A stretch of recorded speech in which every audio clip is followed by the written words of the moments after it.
Jessica here. It's Wacky Wednesday. How are you doing? Good.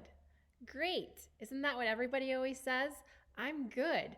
And we use that word so much, but there's so many other better words to describe how we're feeling.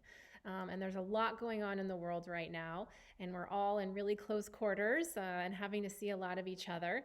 So, this is a good time for us to have a list of feelings and to check in to see how we're feeling, to put a name to our feelings, and then to really kind of explore how we're feeling. Are we really good, or are we feeling a little bit worried? Are we feeling a little depressed? Are we feeling excited? Are we feeling energetic or brave? So give some time to think about how you're feeling. And especially if people are getting on your nerves and you're finding that you are really snapping at people, try to just take a moment and figure out what is it that I'm feeling, and look at the list of feelings. See if any of the words on that list of feelings describe how you're feeling, and then think about why you're feeling that way, what sets you off.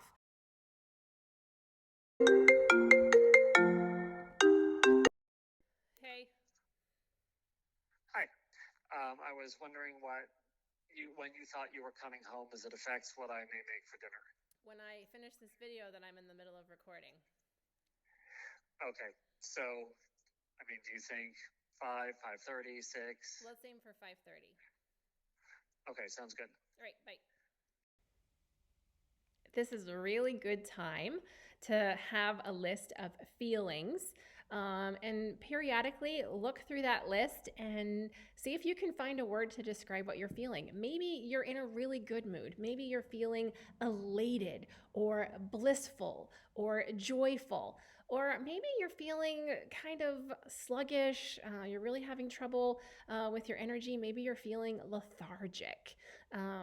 Maybe one of your friends is, posting pictures online that are really kind of hurting your feelings. Maybe you're feeling jealous or envious. So try to figure out what is the best word to describe your feelings. And especially with friends and family, when someone says, "How are you doing?" try and see how specific you can be. How specific can you be with what you're feeling at that moment?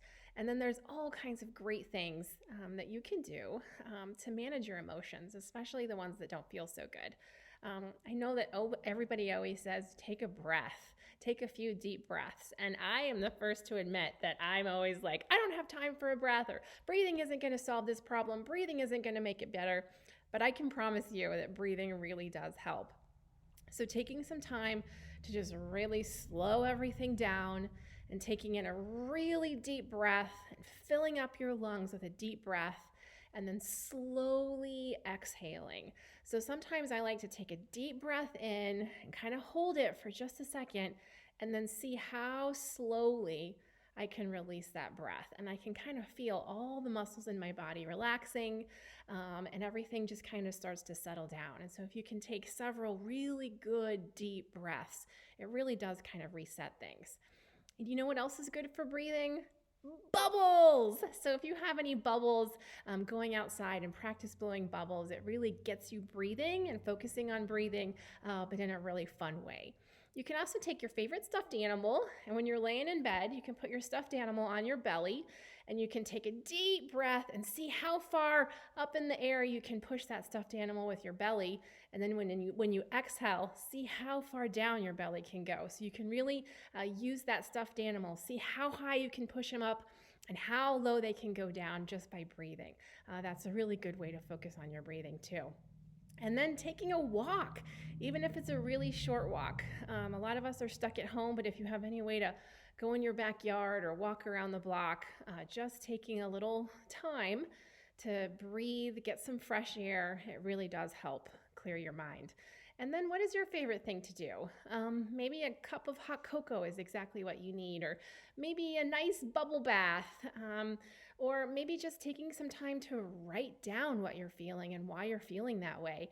Sometimes just being able to spend a time with our feelings can really help. So, this is a time for us to really get to know our emotions, to be able to name them and be really specific about what they are, and then to get to know ourselves better about what kind of things we can do to manage our emotions. So, these are some tips on Wacky Wednesday. Tell us how you're feeling, name that emotion, and then figure out what you can do to help regulate your emotions. All right, happy Wacky Wednesday. Check out our list of feelings and feel free to share how you're feeling during all of this craziness. All right, we'll talk to you soon. Bye bye.